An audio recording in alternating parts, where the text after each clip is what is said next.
Good evening and welcome to Sunset News on Tuesday, the 8th of August. As always, we bring you the news, community stories, economics, weather and sports. I am Ashwin Berry. In the news tonight, Namibia's Information Minister Phea Moshelenga this morning toured the Digital Delta Data Center owned by Botswana Fiber Networks in Gaborone.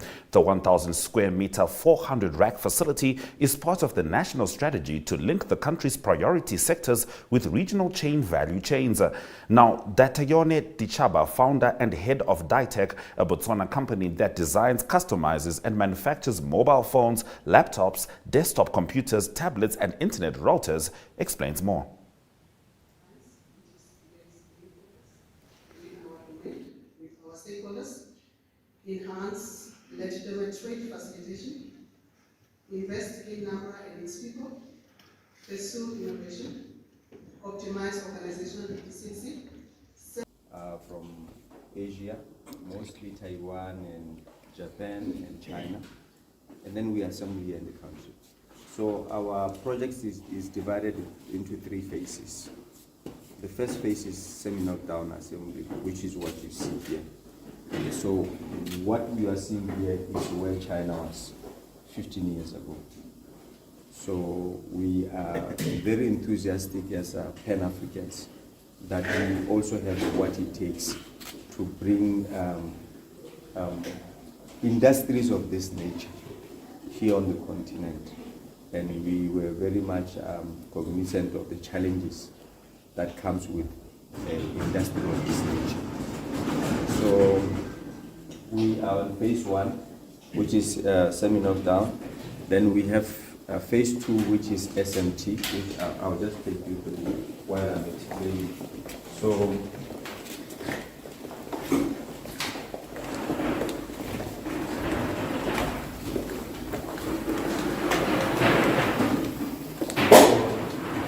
here you will see the assembly of laptops.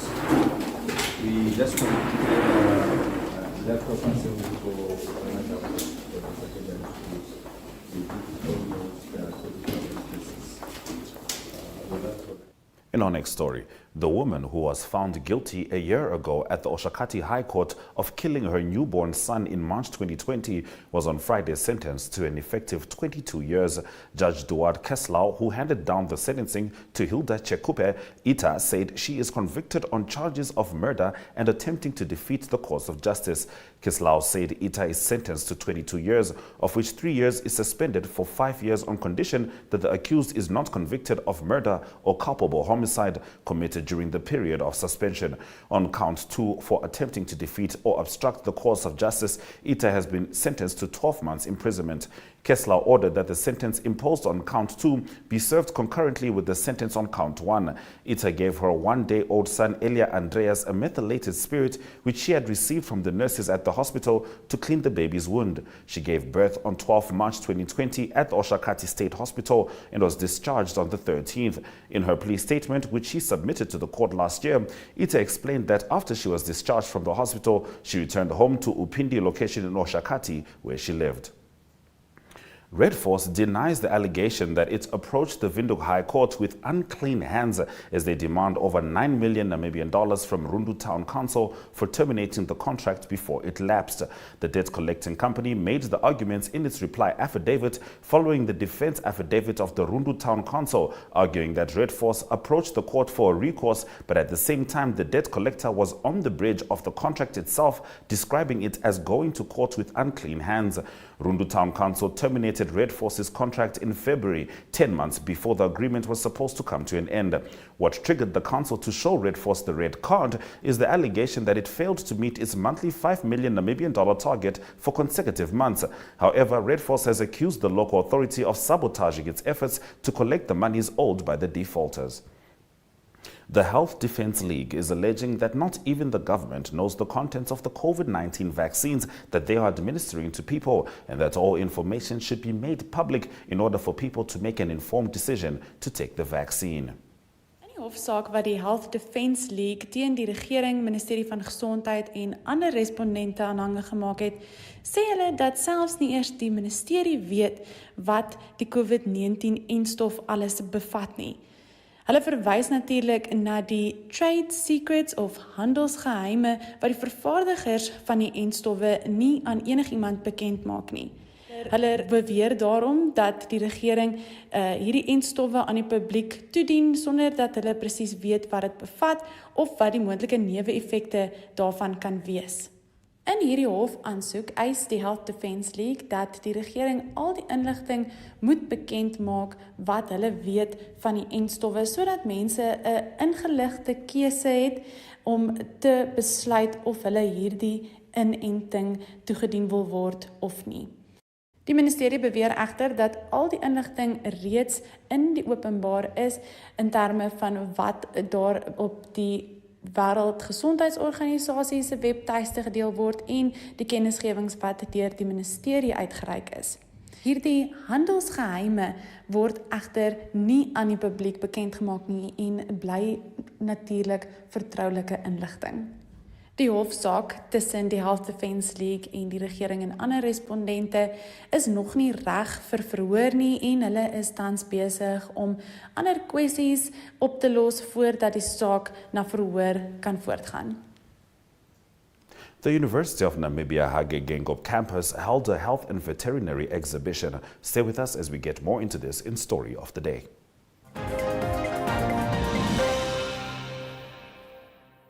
Welcome to Active Kids, a daily TV show that sparks creativity, learning, and fun for young minds. With exciting activities and lessons, Active Kids inspires curiosity and a love for learning. New face to the 15. The perfect mix of play and education. Don't miss out on the fun.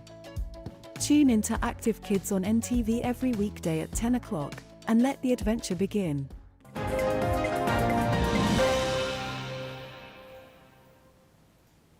The University of Namibia Hage Geingob campus held a health and veterinary exhibition themed Namibian Communities First earlier today. This event highlighted the university's investment in and dedication to community service. The Health Defence League is alleging that not government knows the contents of COVID-19 vaccines that they are administering to people and that all information should be made public for people to make an informed decision to take the vaccine. And I think our objective should be about an equal society, where everybody has a fair chance, because I do worry about where are these adolescent boys and young men. I visit the correctional facilities a lot, and I'm finding a lot of them there. And lots of the stuff that takes them there is gang-related, and to me it makes absolute sense, because you think of what the function of a family is. It's to provide love, financial resources, a sense of protection, a sense of belonging. It's what gangs do. They love each other in their own dysfunctional way. They rob handbags and cell phones and get financial means. There's a loyalty there where if you beat one, the rest will come and beat you. So the physical protection is there. Now, Coastal High School has welcomed the first hearing impaired learners. We'll be looking at the story in Community News.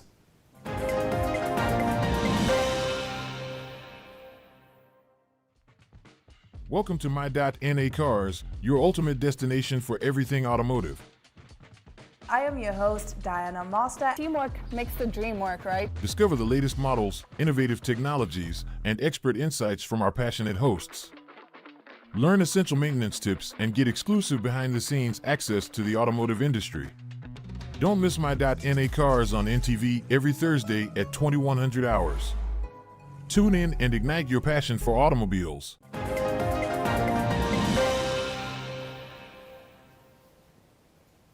In tonight's Community Talk, Coastal High School Principal Calvin Martin speaks about how Coastal High Technical School demonstrated their commitment to education by welcoming its first hearing-impaired learners to its basic pre-vocational training course. Watch as he takes us on a short tour of what the school has to offer.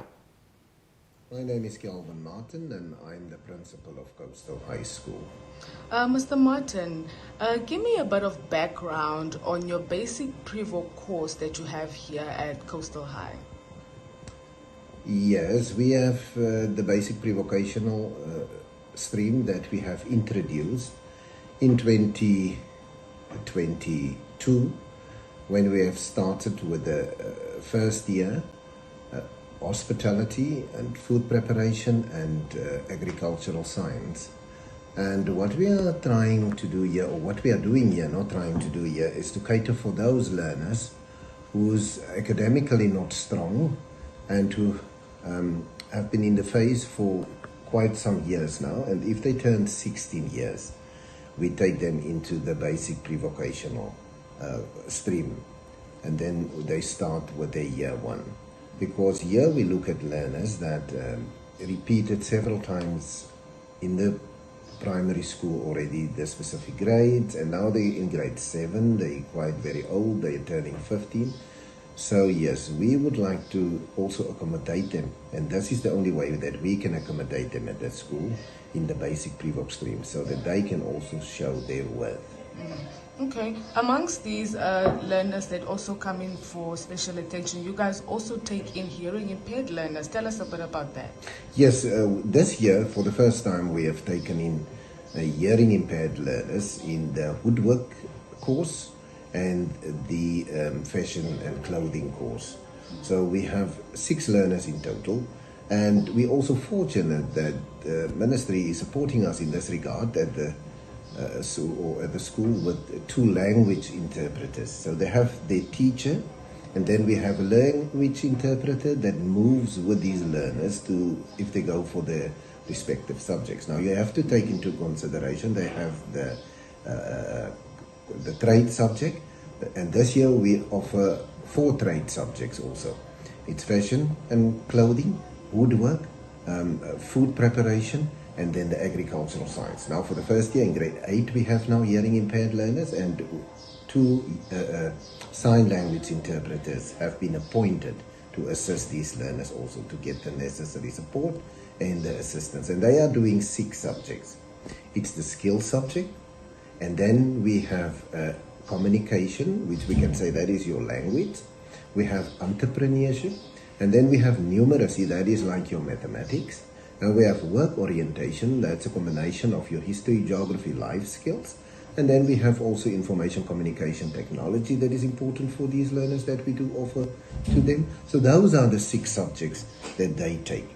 70% of the time we allocate to the skill subject, and the other 30% of the time to the other subjects, the support subjects.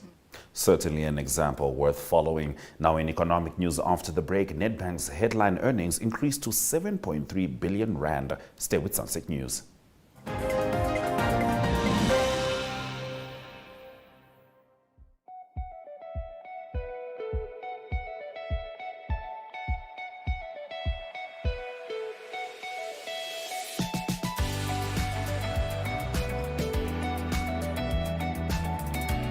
To another exciting episode of Hierdie Toby Violet. Is die weer en vertel ook vir julle waar die vis heel moontlik kan byt.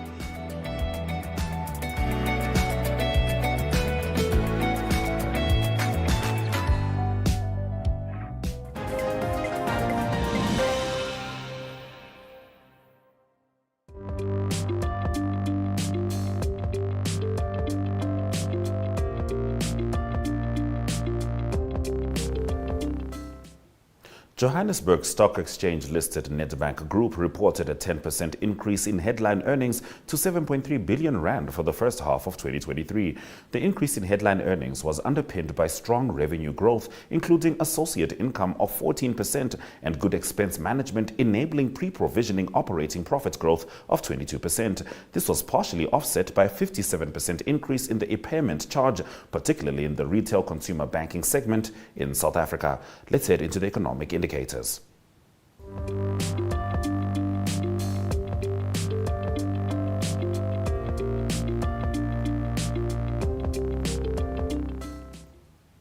Namibian dollar trades at 18.96 next to the US dollar, with 24.10 Namibian dollars getting you 1 British pound.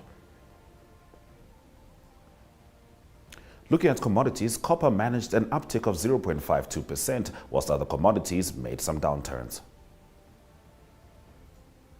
In international news, Australian police arrest 19 men in online child abuse crackdown. Stay with Sunset News.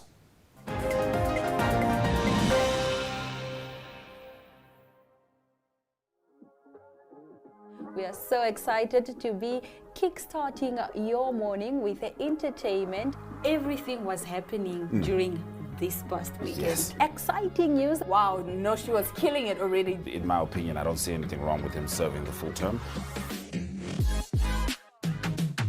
As well as keeping you informed on the issues that you need to know happening in and around our country.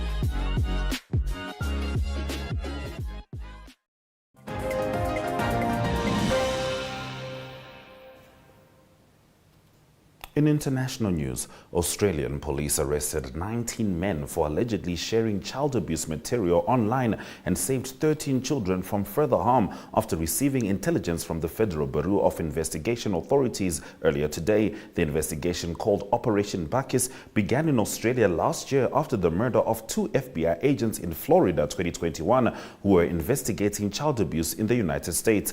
The FBI then tipped off Australian police about members of a peer-to-peer network in the country allegedly sharing child abuse material on the dark web. AFP Commander Helen Schneider said during a news conference. The AFP has coordinated a joint investigation which has resulted in 13 children being rescued and the arrest of 19 men.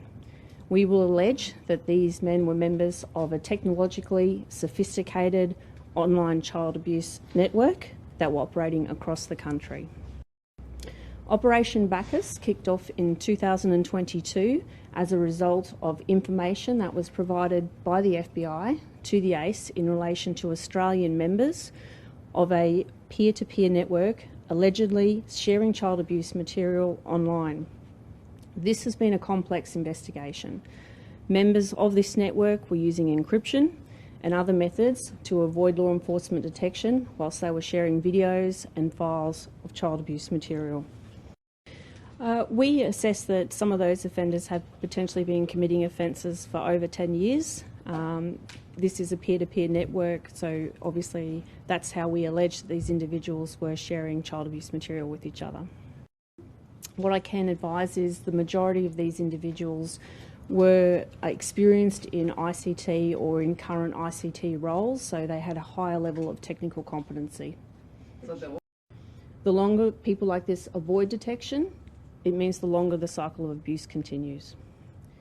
This was a sophisticated network, and while we have charged 19 people, the AFP and our partners do not rule out further arrests in relation to this matter. In our next story, scouts were seen preparing for evacuation from the World Scout Jamboree campsite in the South Korean city of Boan earlier today ahead of an approaching typhoon. Organizers said yesterday that tens of thousands will be moved from the campsite to an area of reclaimed land in southwestern Jeolla province. Around 36,000 participants will be taken by bus on Tuesday to areas away from the path of Typhoon Kanun, which has already wreaked havoc in southern Japan and is expected to hit South Korea this upcoming Thursday, organizers said. The storm comes after one of the worst heat waves to hit South Korea in years, which caused hundreds of scouts to fall ill. Officials are seeking alternative venues and accommodations in and around Seoul. The Jamboree, which is scheduled to run until August 12th, will continue. Stay with us as we head into the weather after the short break.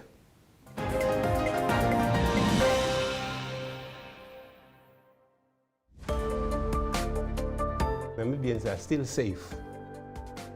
Everywhere else, the Supreme Court said we are not going to rely on foreign judgments. By all means, we try to not make journalists public figures, but at the end of the day, they are. Very good evening. My name is Tewan Jabala, your host. With their Protestant offsprings. But the implementation, like she says, is another thing.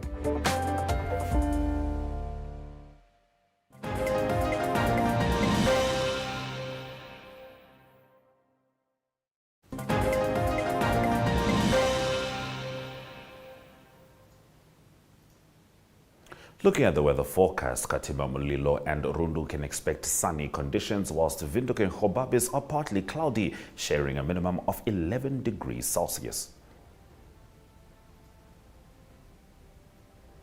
Looking at the coast, Henties Bay, Swakopmund and Walvish Bay expect partly cloudy conditions. Ariamsvlei and Oranjemund as well as Keetmanshoop will be sunny, the hottest being Oranjemund, expecting a maximum of 32 degrees Celsius. When we come back, we head over to the sports.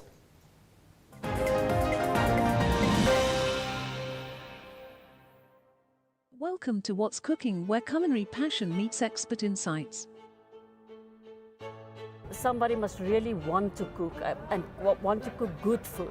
Immerse yourself in the bustling world of professional kitchens as top chefs create mouthwatering dishes. Join us for in-depth interviews as our host explores the experiences and expertise of our guest chefs. Don't miss out. Tune in to What's Cooking on NTV every Friday at 2100 hours and let the culinary adventure begin.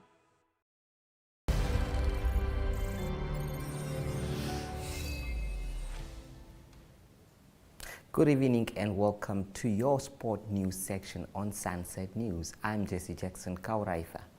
Brave Warriors and former Tigers FC player Absalom Imbondi is reportedly training with Commerce Nampo FC. Sources have confirmed that the newly promoted side also has 2 other players from Tigers training with them.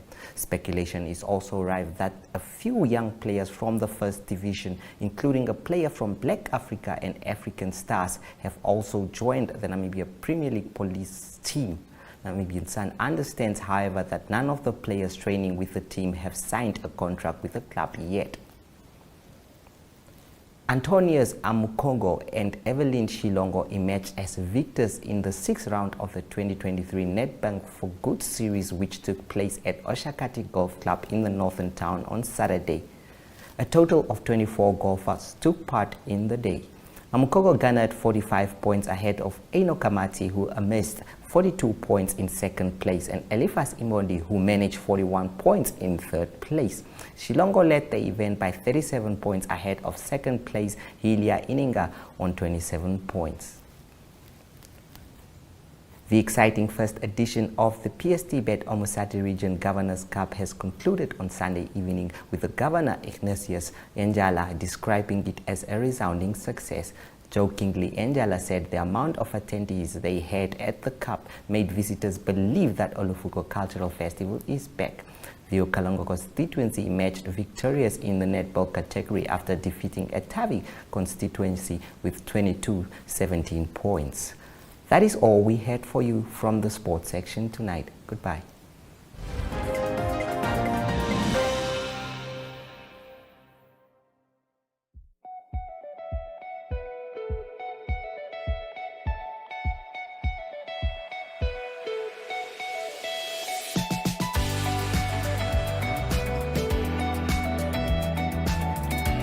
To another exciting episode of Irongo Toby.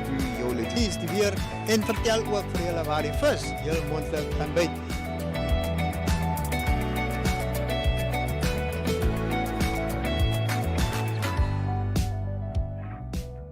Welcome to Active Kids, a daily TV show that sparks creativity, learning, and fun for young minds. With exciting activities and lessons, Active Kids inspires curiosity and a love for learning. New face to the 15. The perfect mix of play and education. Don't miss out on the fun. Tune into Active Kids on NTV every weekday at 10 o'clock and let the adventure begin.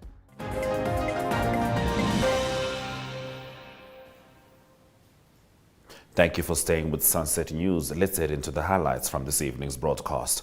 The woman who was found guilty a year ago at the Oshakati High Court of killing her newborn son in March 2020 was on Friday sentenced to an effective 22 years.